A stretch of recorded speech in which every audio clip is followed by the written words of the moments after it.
Alright, so today we're going to be looking at things that you can do to ensure that you have a healthy, happy body. Okay, sitting on the floor is a great thing, great first step. So I'm going to run through a couple of different concepts of just putting the legs in different positions on the floor and how that benefits your limbs. So here I can see this foot. If we look at this ankle down on the ground, it's opened the ankle joint into a flexion, onto a flexion point of view, and the table's toes are down. This angle naturally stretches open in relation to my shin and the floor. That's good for the ankle. So this is natural range of motion that the ankle should have in a seated position. That also transfers up into the knee.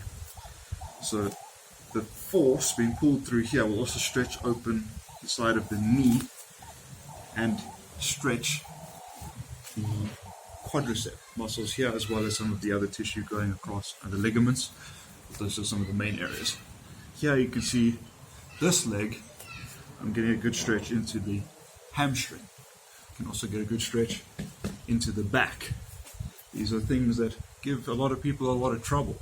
If you spend more time on the floor working in these positions, just moving and transitioning through them, you'll have a much happier, healthier body. Your joints, your muscle tension, your ligaments, your whole body will function better because this is what it's meant to be able to do. So here I have my hands planted back and I'm shifting my weight from one side to the other, and I'm also rotating in my hip sockets.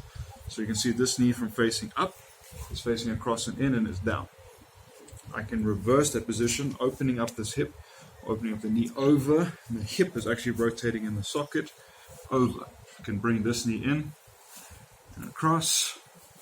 You can have your hands back here to support you. You can also play with stretching more open, opening up the chest, pushing the chest through, turning the hip over more, and letting that push through the body.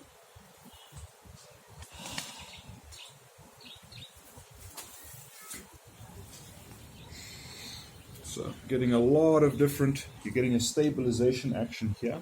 This forearm into the ground, connecting up into the shoulder. Shoulder stabilization here, into the back, chest, the whole shoulder. The shoulder isn't just this piece of you, it's also how your chest works and how your shoulder blade works and how the muscles in your back work. All of that's your shoulder. So how that connects into your muscles and your ribs even here, serratus anterior, how that connects and stabilizes, very important. That in itself is a good thing. You're playing with different amounts of thoracic extension and flexion. So your spine is mobilizing this way. You can also laterally move the spine, extend out. So you're mobilizing the spine, stretching muscles. You can extend up, roll the weight over. Between these 2 points of contact, toes and side of the knee, below the shin. Okay. So we had the idea of rolling the hips in their sockets as well, stabilizing. So being able to remain stable and having good posture and breathe. Breathing is very important. So we played with having the legs tucked into various positions, various ranges of motion. So stick to what's comfortable for you. I'm just showing you what's comfortable for me, and that should inform you on how you can adapt this to what's comfortable for you to improve your own function and range of motion. Everyone's body's built a little bit differently. You need to listen to what your body's telling you. Don't hurt yourself. Just seek to explore and improve your range of motion, your control, your concept of how your body can move with good connection to your ability. So, playing with shifting the weight. This will change, how the muscles are stretching in the hip. So muscles having my weight forward and down, so bringing my chest down to my knee creates a different angle in my hip. So this is going to stretch things out in a certain way. I can roll my weight from being compressed here up, down to the other side. Play with bringing this knee out and in. As I'm sure you can see, if it comes into this position, my foot is now flat.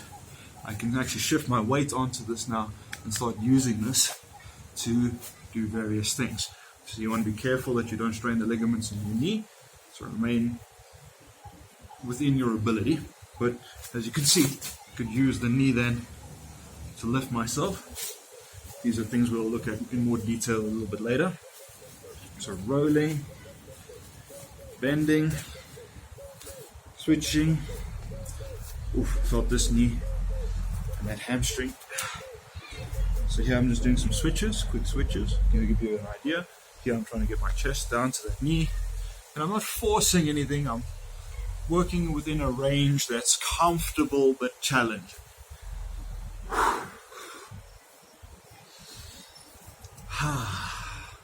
So I'm not doing fast bouncing motion. This is more of a dynamic move into the range of motion, reach, feel. Yeah, warming up the body, exploring. Here I'm rolling my weight from a back position onto my foot there. Taking my weight back here on my hips connected to the floor, moving that forward, that weight forward and onto the side. So here we have different muscles engaging to bring you up into a kneeling position. This kneeling position, you can play with the angle of your foot, and that's going to significantly change the position of the hip.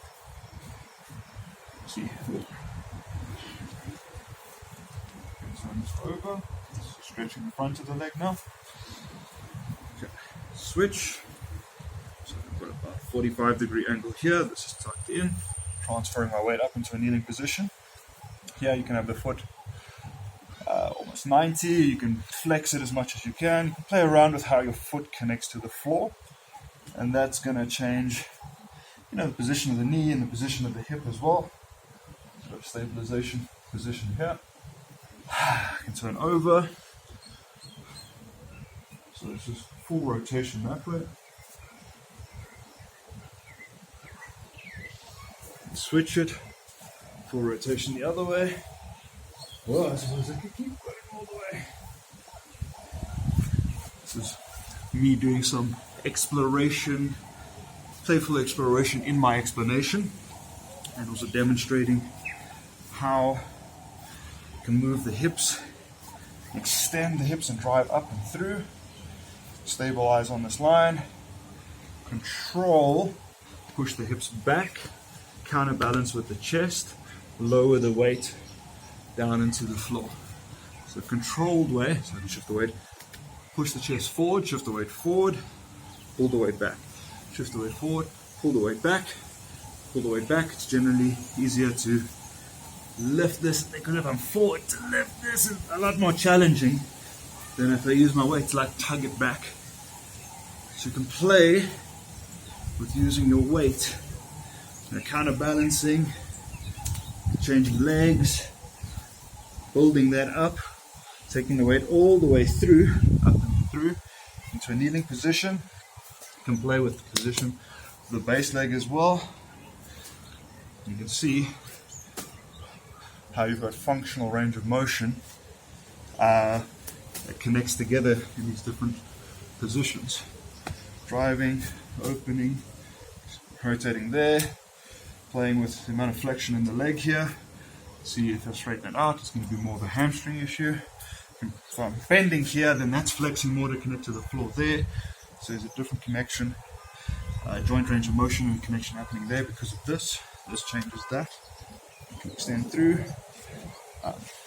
opening the space between the hips, changing the angle, switch, switch, counterbalancing, moving my weight, shifting my weight up, playing around with where my feet are. So I can have this one in, which is going to allow me to drop my weight back and It's also going to allow me a certain relationship between these positions here, but I can change that position, opening it out, turning it across, and now we have a split this way. Okay, those hamstrings a bit tight. Play with long in the body, being more graceful. Think of this as more.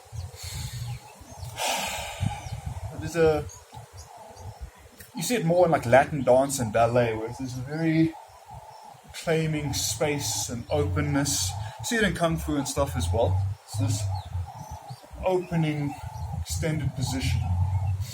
Externally rotated. It's nice.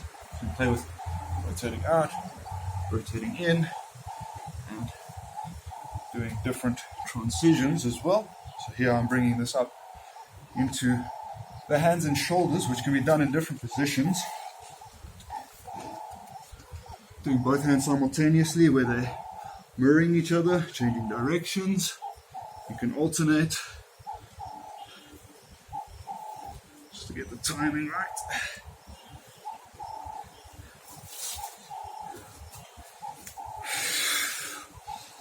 And this is good coordination and range of motion drill that you can perform to challenge your nervous system and your joints and your understanding of movement within your body. Woo!